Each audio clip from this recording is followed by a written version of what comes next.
Hello, everyone. Welcome to another episode of the Love Fruit Pod. Today, my guest comes to us from Hungary, and that's Laszlo Nagy.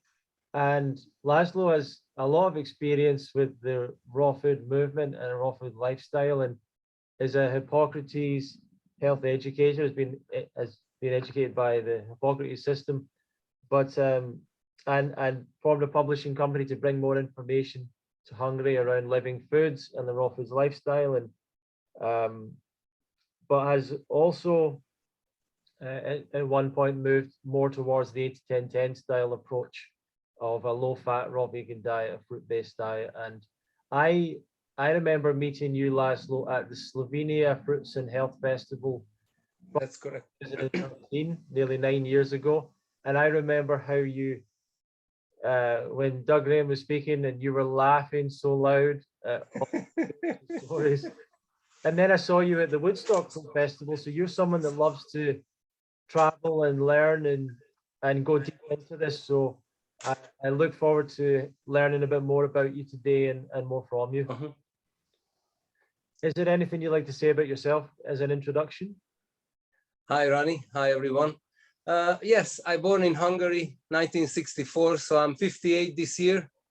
And I got into the raw living food movement by the Hippocrates Health Educator course, 9 weeks in West Palm Beach, Florida. My blood work basically in 2008 was disastrous when I went back to Hippocrates just for a checkup. And then 2 years later, a friend gave me Doug Graham book, and he said, I wanted to know your feedback, because this is your alley. And I already published the book publishing. I already founded the book publishing company in Hungary, published all the Hippocrates movement, the living food, Brian Clements and Wigmore's Viktoras Kulvinskas books. And basically when I read the 80-10-10, I realized, wow, this is like almost like the missing link, what I was missed. Because I always loved fruit. I was always hesitant to accept the approach of the Hippocrates basis of fruit is not ideal for human consumption. So when I went to the Slovenia Fruit Festival where I met you, it was a mind-blowing experience, clearly, about seeing someone who's fit as a needle and 11 years older than me, and representing something which I was just dreamed of. One day I could have that physical level of activity. And as a Bikram Yoga teacher, I'm also graduated by the Bikram system, which the name is, a little bit tarnished by itself, by him, but it doesn't matter. The series, the 26 poses, an amazing sequence. So when I met with Doug and with you in 2013 at the Slovenian and also the Woodstock Fruit Festival, I realized that practicing 7 times yoga a week doesn't make you fit. Oh wow! Yeah, and it was definitely a wake-up call, because I thought if I practice 5-7 times a week Bikram, which is a very hardcore young type of yoga, I'm gonna be fit. And then this character by the name Doug just showed me you are not fit at all, because the fitness has five characteristics: how strong you are, how fast you are, how flexible you are, how what is your strength level on like running a long distance marathon, for example, like stamina, and also flexibility and reflex is the 5th. And he said it clearly: whatever it is out of that 5 is the weakest link of yours, the biggest challenge to practice, that's your health and fitness level. So I was shocked to the core, including the experiences. You remember his exercise every morning. It was shocking. to me as a yoga teacher, it was shocking carrying you, for example, up the hill. You remember? Yeah, absolutely. Do you remember he told us to run up the hill and then back down, then run up again and back down? and somebody's behind, somebody's on your, Yeah, yeah. your belly pack, whatever you call that. And So then, anyway, so yeah, and after then the, we yeah, were go ahead. carrying all the logs from one to Yeah, another. Yeah. yeah, that was definitely a wake up call. And at that time I was 49, and I thought I'm a top of the world. So I went back to Hungary between the Slovenian and the Woodstock Fruit Festival. I went back and I purchased my first 5 fingers Bikram shoes, running shoes. And I went to the Margit Island, is an island in Budapest. I was living nearby at that time. And I ran one circle, which is 5.5 kilometers. And then I had muscle sore for 3 days. So I realized, like, wow, this is something this is not okay. So, a few weeks later, we met up at the Woodstock Fruit Festival. I remember that. And then it's just deepened my level of understanding of, wow, this is definitely the biggest challenge of become fit according to this knowledge, or according to this basis of what is fitness. Very simple. And then in 2014, 16, and 18, something out of these three, I attended Doug's Sidrovuli's health and fitness, science of health and fitness, where you train 3 times a day for 5 days. And it was challenging but it was always like a milestone into my regime, how to improve my health. And around 2014 or 15, I took up triathlon along with the Bikram system, and I competed in an amateur level on an Olympic race. My best time is 2 hours 53 minutes, and then I was beating my 40 years old group of friends who were runner, and I was beating them, and I was about 12 years older than their age group. So it was definitely a clarification and a proof to me that with the fruit-based lifestyle, there is no limit. You just keep getting better and better and better. So it was an amazing, amazing transformation, what I understood about health and fitness according to this 80-10-10 lifestyle. It just completely changed my approach on what is fitness. That's amazing. That's amazing. So I would like to learn more about you from the start. So were you brought up in a conventional diet? Oh yeah. What did that look like? Yeah.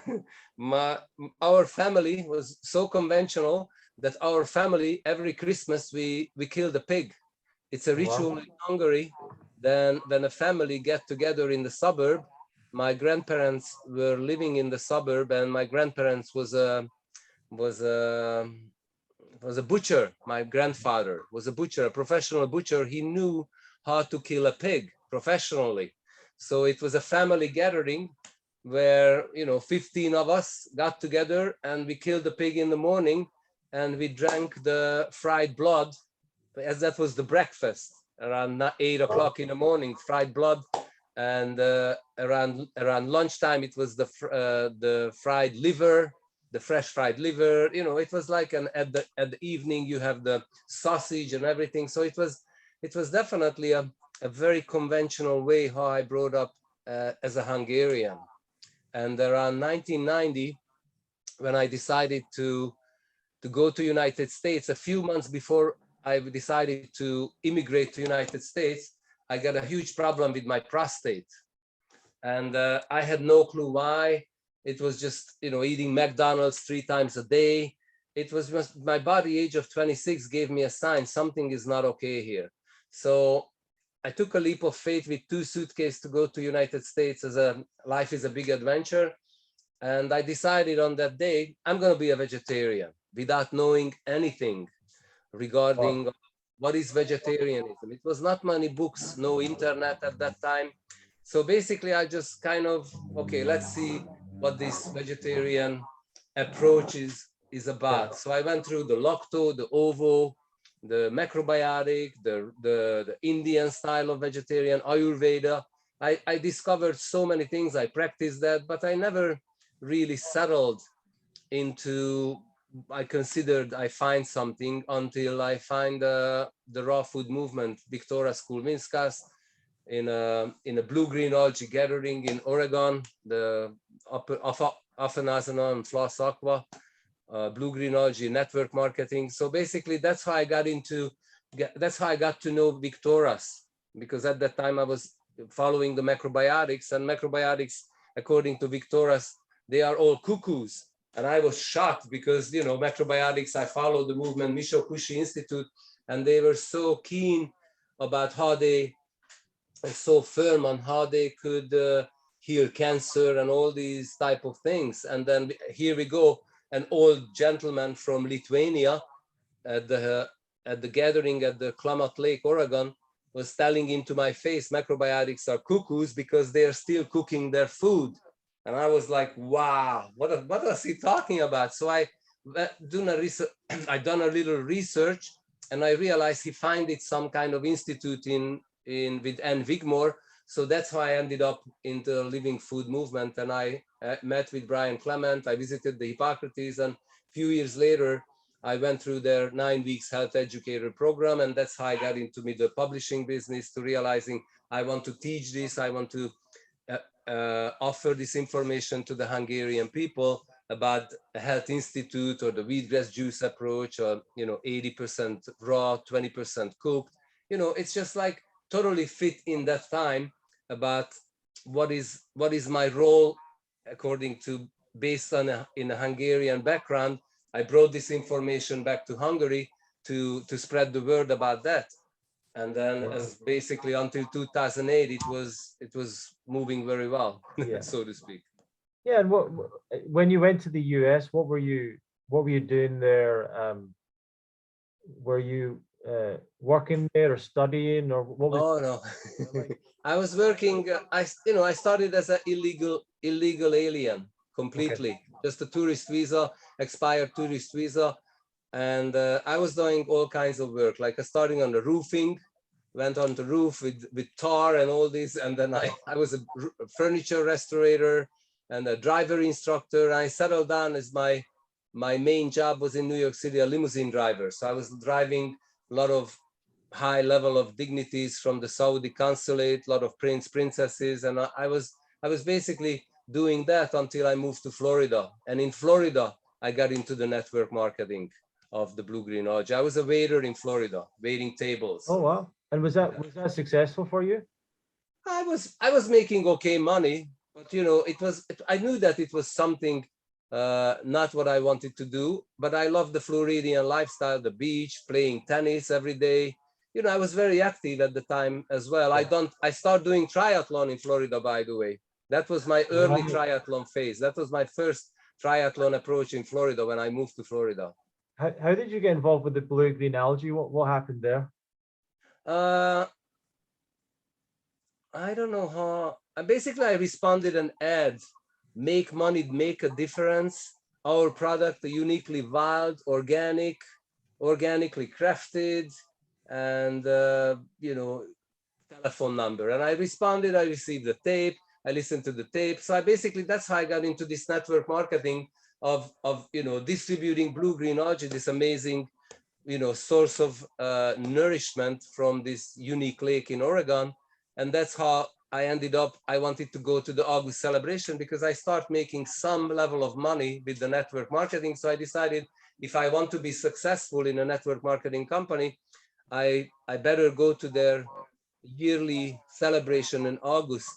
Sure. So that's how I ended up in the Klamath Lake. And that's when I met with Viktoras Kulvinskas, the founder of Hippocrates. So basically, blue-green algae was, to me, the key how to meet with the key person at that network marketing base, whose background was the founder of the Hippocrates Health Institute, also wrote the very famous book Survival into the 21st Century. For sure. Viktoras. So it was, to me, it was like a Bible. I find this, oh my God, I find my movement, until 2008, when I realized that something is not okay with this high-fat approach, because my body giving me the sign was something not okay.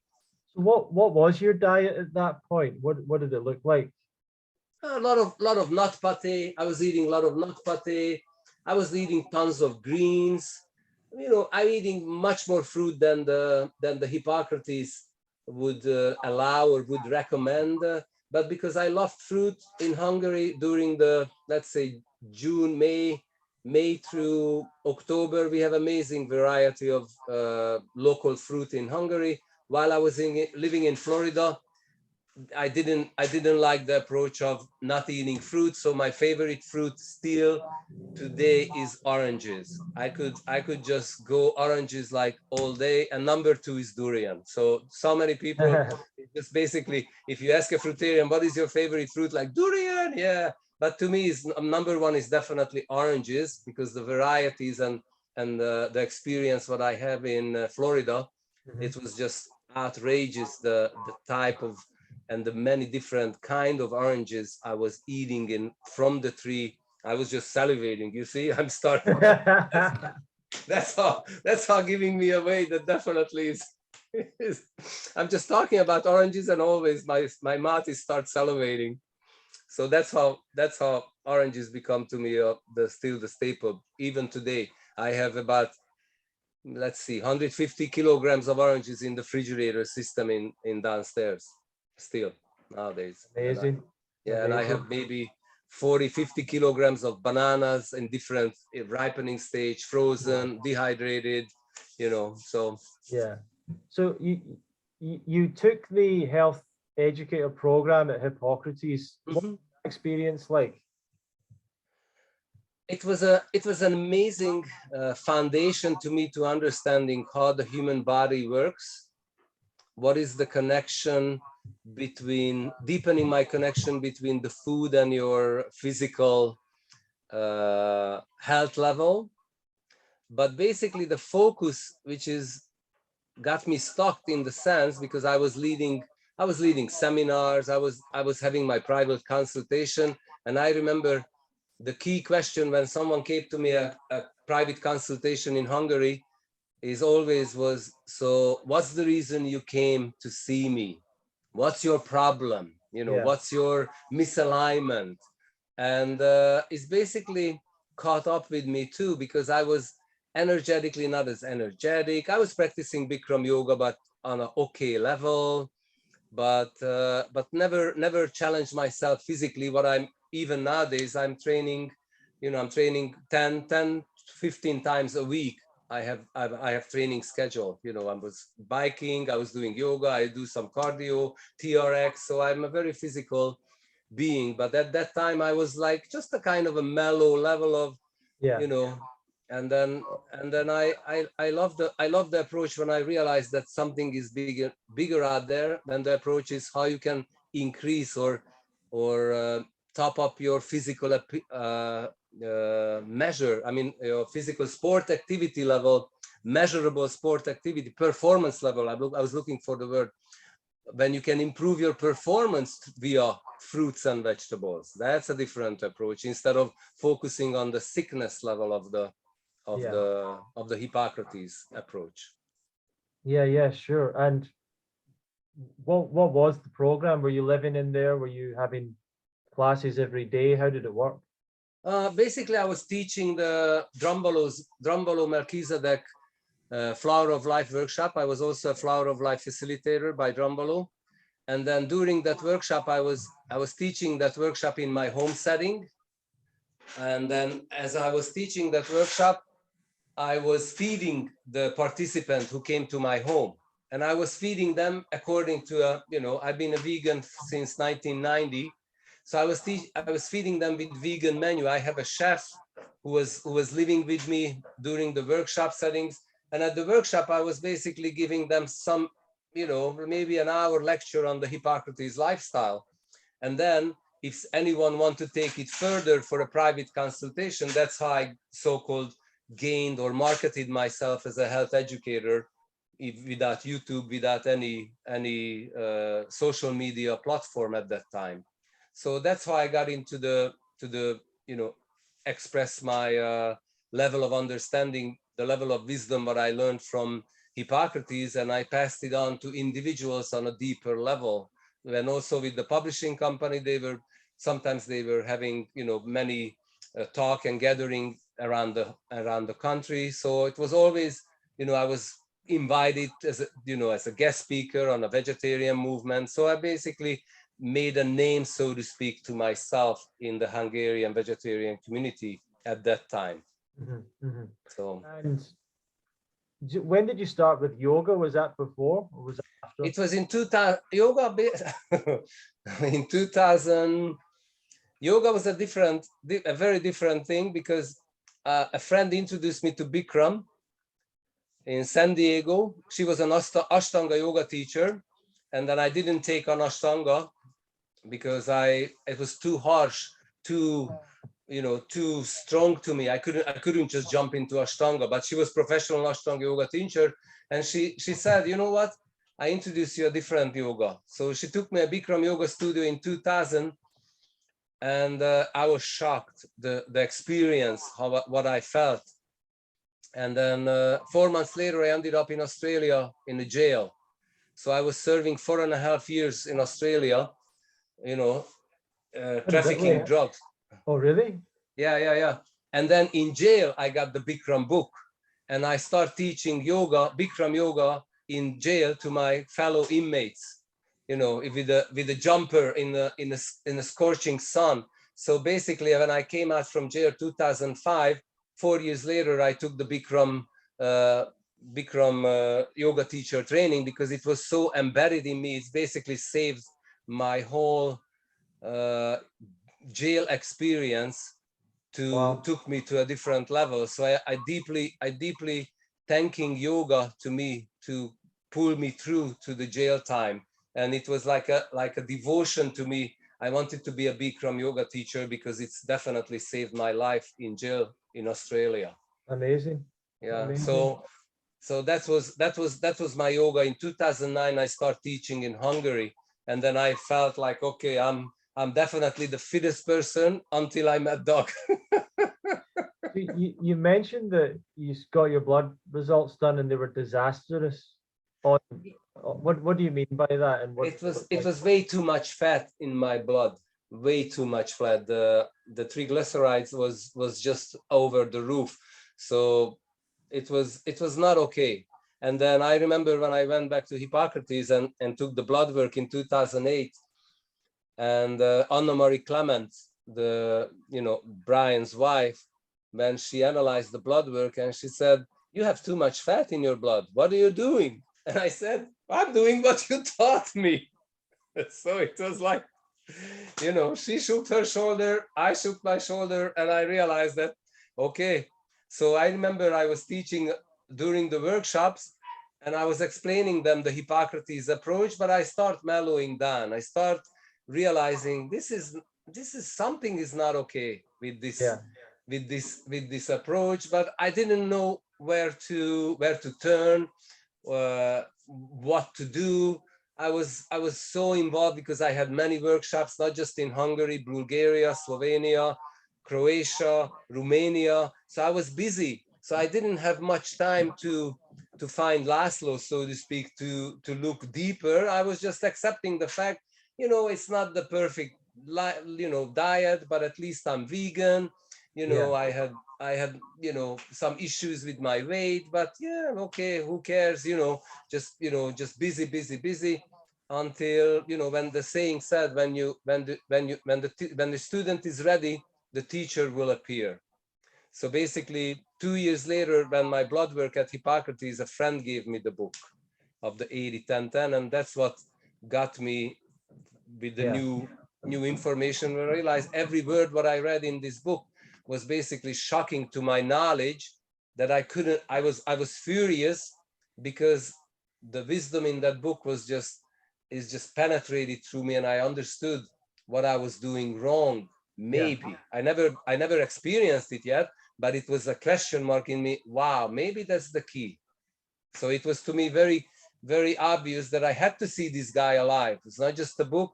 I start following YouTubers like Durian Rider and Freely, and I would start eating massive banana, but I was still pouring olive oil on my salad at the evening. So it was still not, it was still a mess. So I realized that it's not okay to just watch YouTubers. Basically, you have to see how does it work on an experiential level when someone is putting the food in front of you, not just, you know, a website or a YouTuber's, you know. So it was basically in 2013 when I start a different level of experience, a journey, when I start changing drastically what I was doing, because it was so embedded me, the pattern, the so used to what I was eating. Yeah. Yeah. I mean, so you came across 80-10-10, and that was quite shocking to you. So was your first exposure with Doug coming to the Slovenia festival? Yes, that was the very first live exposure of this is the guy. If I want to learn this, I definitely go to the source, because his book was amazing, and I read The Grain Damage as well. And meeting him alive and meeting with his wife and their daughter was just a life-changing experience. And you know, and going to Sidrovuli 3 times to his, you know, to his much smaller scale of workshop settings, it was just even took me further to strengthen and deepen my understanding of this is the path what I wanted to follow, for sure. Excellent, excellent. And did you notice any major difference between the previous diet, the previous raw food style diet you're doing, and the more 80-10-10 approach? Yeah, I mean, here is a little information which has just happened in the last 2.5 years. We moved to a house in north of Budapest. We purchased a huge house, and I had to pay back the loan. We got it from a personal friend. So, and I started doing like driving like crazy, you know, and so much chasing the money. And then I dropped the yoga teacher because the yoga studio are closed because there's a pandemic around and all this craziness. And then I was barely following the 80-10-10, barely. I was still vegan, but I was just totally detoured myself because I was just constantly driving and, you know, chasing the money, so to speak. And then my job in November just completely diminished. Like the company who I was working for is moved out. So I realized, regardless, I have a Bikram Yoga studio under our living room. This is Laszlo time. So I sold my car, I sold my motorcycle, and I flew to Costa Rica to a Hungarian friend's fruit farm. They have a fruit farm near the Panama border. And for 7 weeks, I was in a tent, you know, with a very simple lifestyle. And I start putting systematically back of the knowledge what I learned from Doug as a personal trainer, how to pull my body back to the level what I used to. And then in 7 weeks, I was at the farm, and the next 3 weeks I was in Uvita, where Doug was exactly there. I met with him 3 times just in February. I trained with him. And then when he went to England, I realized, okay, I put my physical level of health to a test. So I was doing training for an entire week, 3 times a day. So it was 21 days training. That was 210 kilometers biking, 7 Bikram yoga session, and 7 1 hours cardio, like very hardcore cardio with TRX. And then I consumed basically 4,000, 5,000 calories on banana and coconut water, full on. And then without muscle source. So from the minus 200 level, because I was not practicing yoga, I was not doing any exercise, I was just driving all day. You know, in November, went to Costa Rica in end of December, starting in a tent, very simple, just start doing little TRX, little yoga, and start gradually building it back up.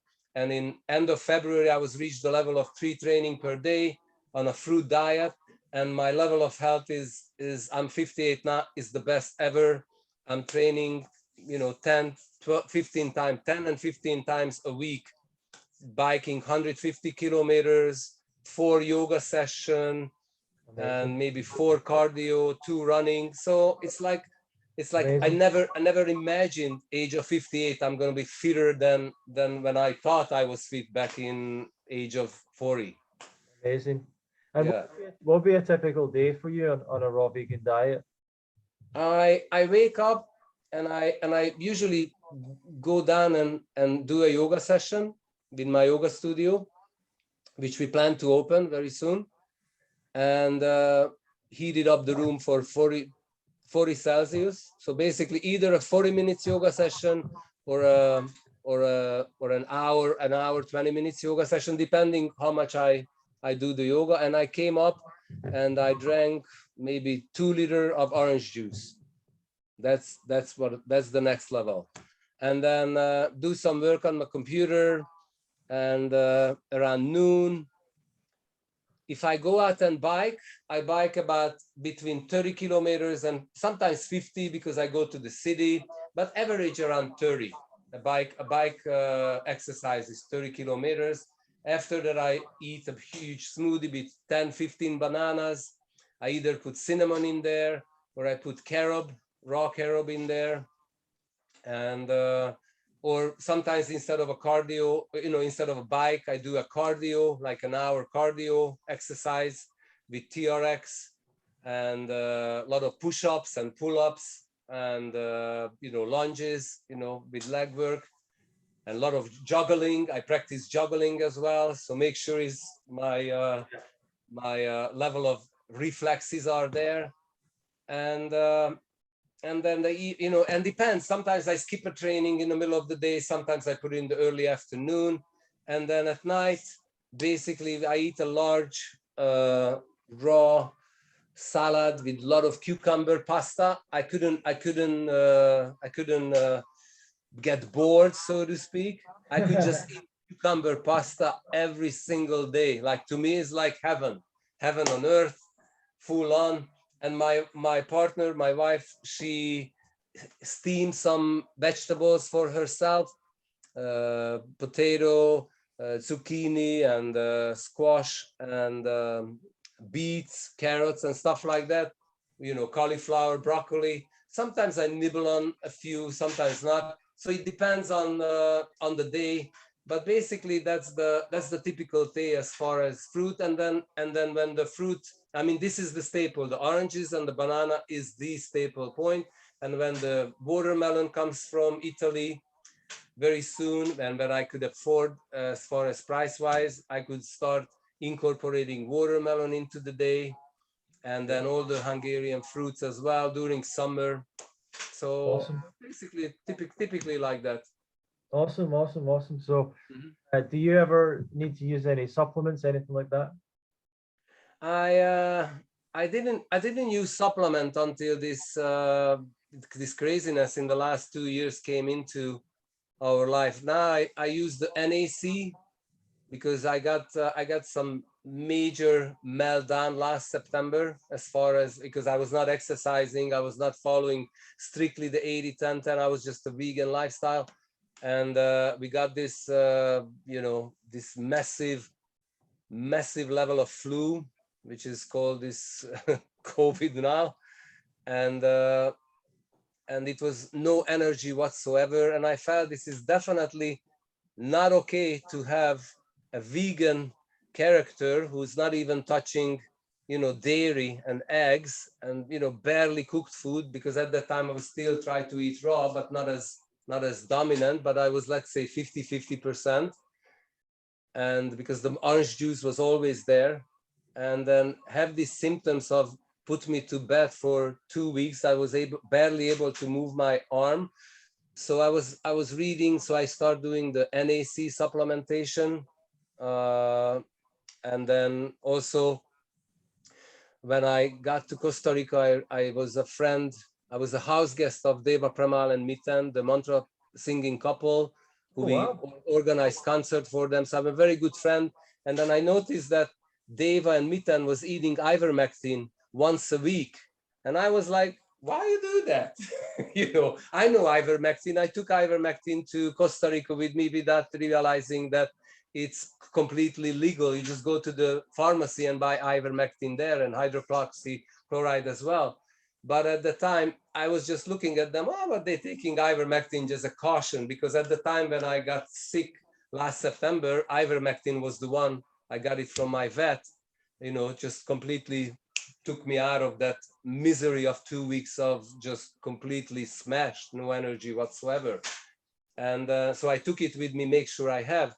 And then when I get home and I start deepen my research of ivermectin, I have it in me, and we also take 2 times a week. We take ivermectin, just make sure, because this peptides, what they use in this whole scheme of everything is not okay, and ivermectin is definitely the solution. As far as my experience, is definitely gave me back the boost, even though it's a pharmaceutical drug. But this is a crazy time, so I just look what's going on and try to survive in a sense, because on the 80-10-10 lifestyle, I felt is something is not okay. They popped up the stress, what they're stressing our bodies. So I have to reach out somewhere, and I reached the level of ivermectin 2 times a week. So that's what it is. Yeah, how do you know, is it Devon and Mitral? Deva and Mitten. Yeah, I've heard their music before. How do you know them?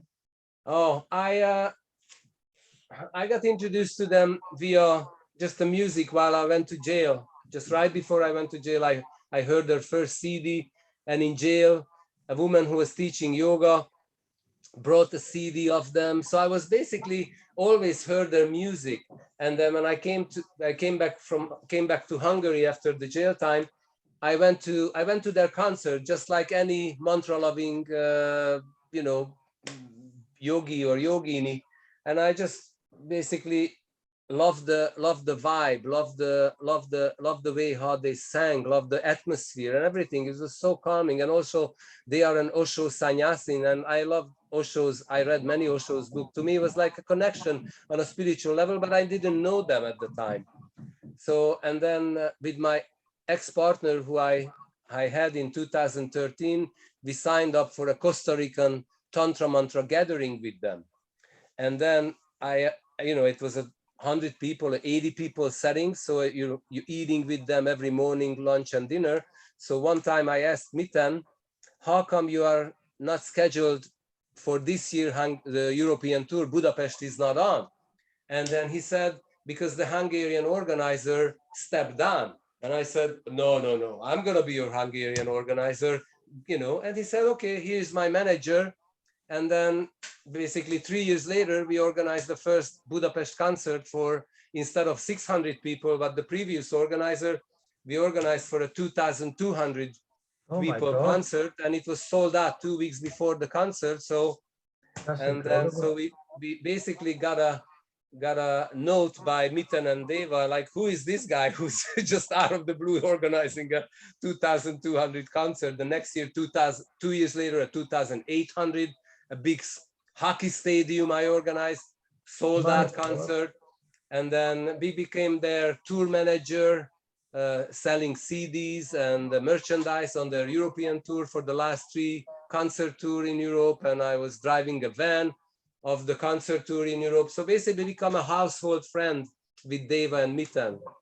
So it was to me, this Costa Rican retreat or the getaway, what I just had in end of December and end of March, was basically starting in a fruit farm, get my physical strength back. Middle section was Doug Graham, totally just the meeting, and had a exercise in a gym with weightlifting with him.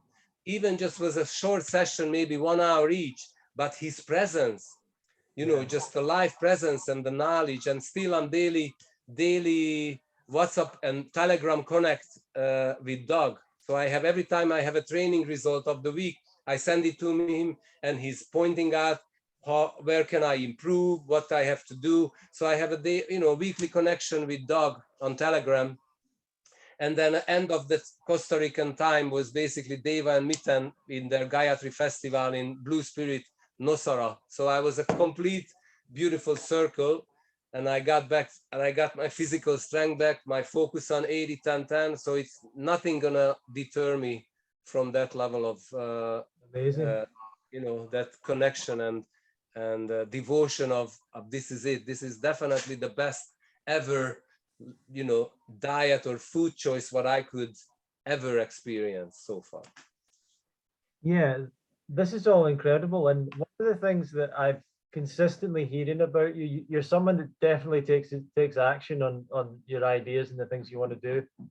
But something I'm consistently seeing is you are someone that attends events and goes to meet the people and goes to talk to the people and goes to learn from the person, and what to use the power of going to an event rather than just reading or looking at information online. What's the difference? You know, it's like small details. I remember when I read the 80-10-10 book and I realized how to do this, and I start following Durian Rider online. And I remember just seeing, you know, with the massive jug of smoothies, just, you know, shove it down in his throat and even put sugar in it. And then I was not notified by him, or I didn't watch those videos. So it was, you never know when a person having a video log and basically just talk about a certain topic, and then you just keep going to that topic, but basically the guy or the person has an other level of understanding of, and then he's a professional marathon runner, he's a professional biker, he could run a marathon like any given day, and I was missing that point. It's not his fault, Yeah. it was my fault not investigating him. So he didn't do anything wrong, but basically because of you just see a segment of his lifestyle on YouTube, basically you just get a segment of the information. And then when I realized that I was following Durian Rider and freely, and I was eating tons of bananas, but I started gaining weight because I didn't put the exercise routine in. And that was basically to me like a wake-up call that regardless I was following 80-10-10, I was still gaining weight. So I realized that I have to incorporate the movement, but I didn't know that at the time. Later on, when I met with Doug, I realized that when you have the energy, you move your body because you have tons of energy, and also what to eat and what order, and you know, just the fine detail things was making a huge difference.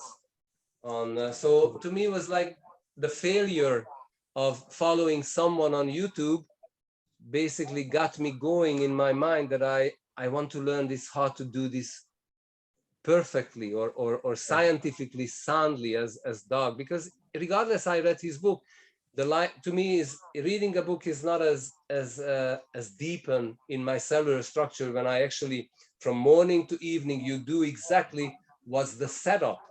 To me was like at Slovenia, I got this right away, and by the time I ended the Slovenian Fruit Festival, I already signed up for Woodstock because it was so keen that 3 days realizing, wow, this is life altering just being in this environment, not Absolutely. Even just, you know, it's like a total, you know, you're total infusing everybody's energies where they exactly doing the same thing. So this group energy just completely like, oh, let's sit on this flow and then just ride the waves with these people, because it's so much easier instead of just watching a YouTube and then turn off the video and go out and do the exercise, try to create the fruit, or I have to go to shopping, or so it was definitely, I got the idea. And after the Woodstock, immediately next year, Dog. I don't care anybody else, just Doug Graham, because I know he's the guy. This is what I think smart about you is that there's a lot of people that, to me, there's a lot of people that what they do is they go, I want to learn from everyone, and they try and take this from this person, this from this person, this, and they kind of go very shallow with a lot of different people. And they often say, don't just learn from one person, don't just learn from, and I say, if you find someone that's doing it and it works, learn from them. Like, don't like go and learn, take everything from them and focus, and that you'll get a better experience from doing that. And I think that's something that clearly you've taken. And yeah, to me was at the Woodstock, because in Slovenia it was basically just was him, Rosie and Grant was the speaker. You remember in Slovenia it was only 3 speakers, and then at Woodstock I realized the area of speakers. So I went to everybody's workshop as much as I could, because my focus already on dog. So I attend all dogs workshop regardless I heard him, but I attended other speakers as well. And at the end of the day, the bottom line, after I slept on the information, what they represented, to me was always like, okay, next year, I'm not coming back to Woodstock next year, because financially I was not able to afford, because Slovenia was so close. I just jumped in my car, drove to Slovenia, bingo. Once fruit festival was checkmark.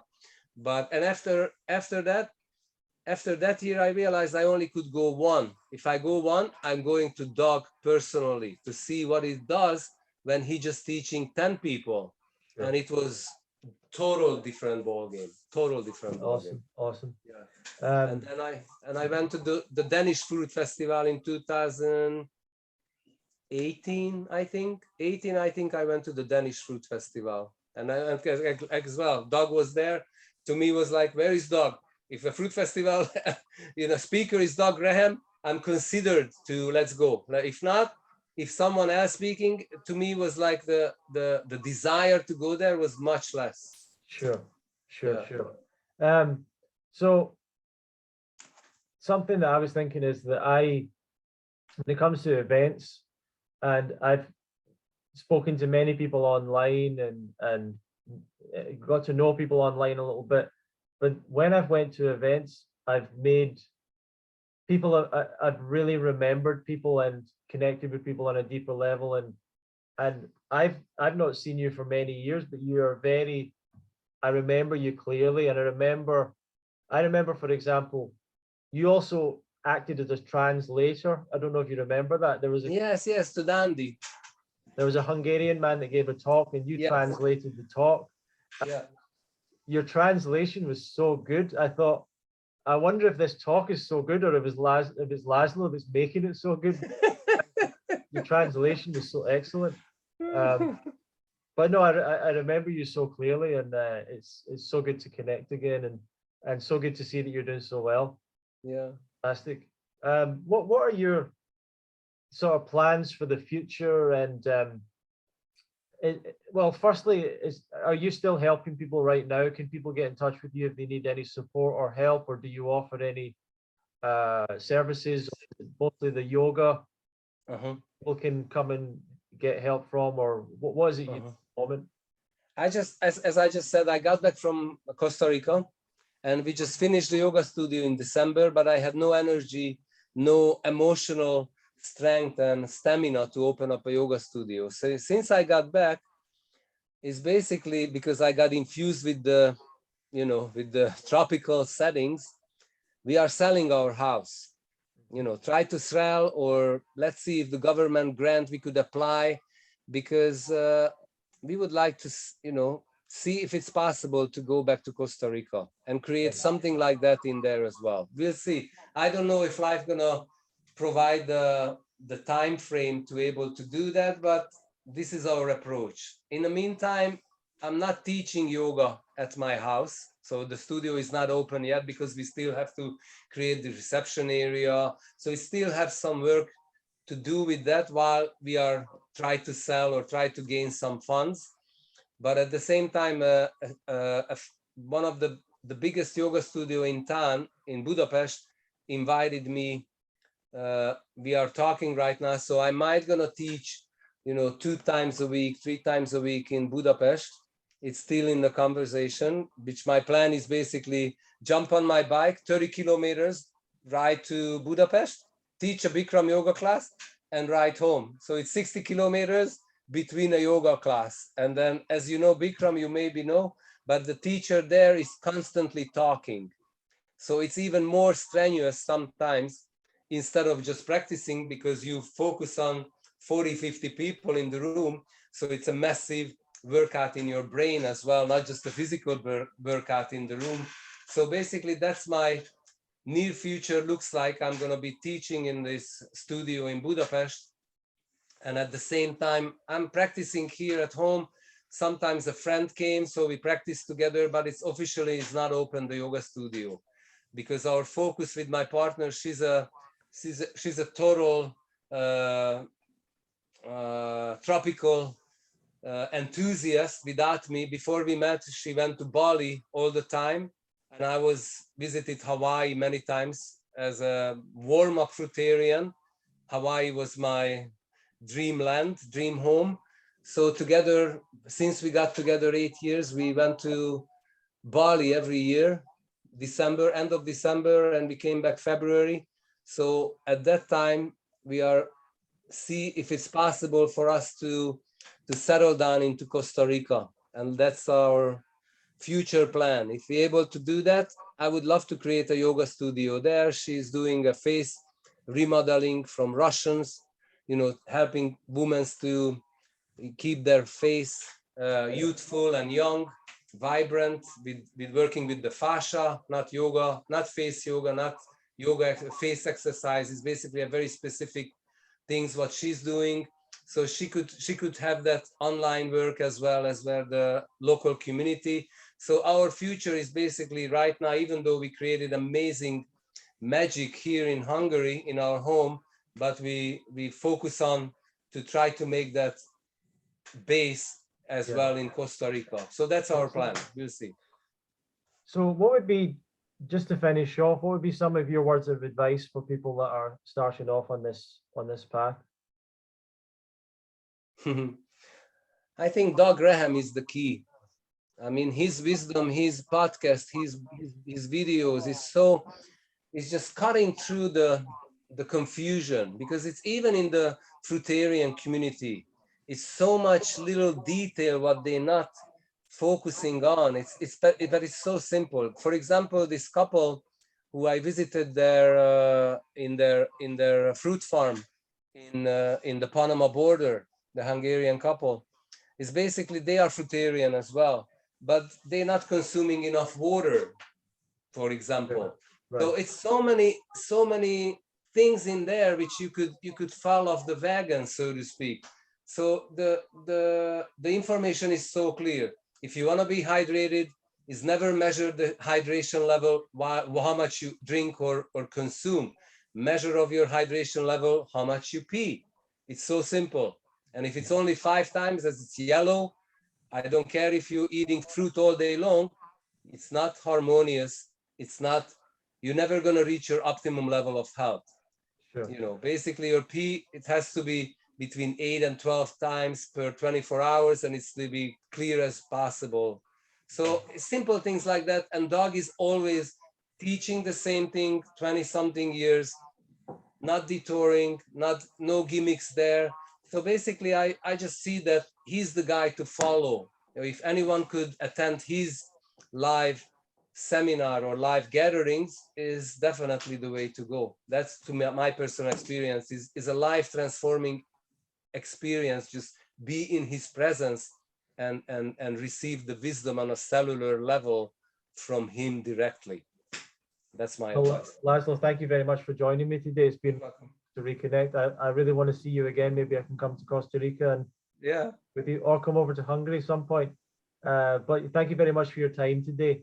And for everyone that's listening and watching, please share this with other people that might you think it might help. And we'll see you in another episode of the Love Fruit Podcast. Thank you very much, everyone. Take care, brother.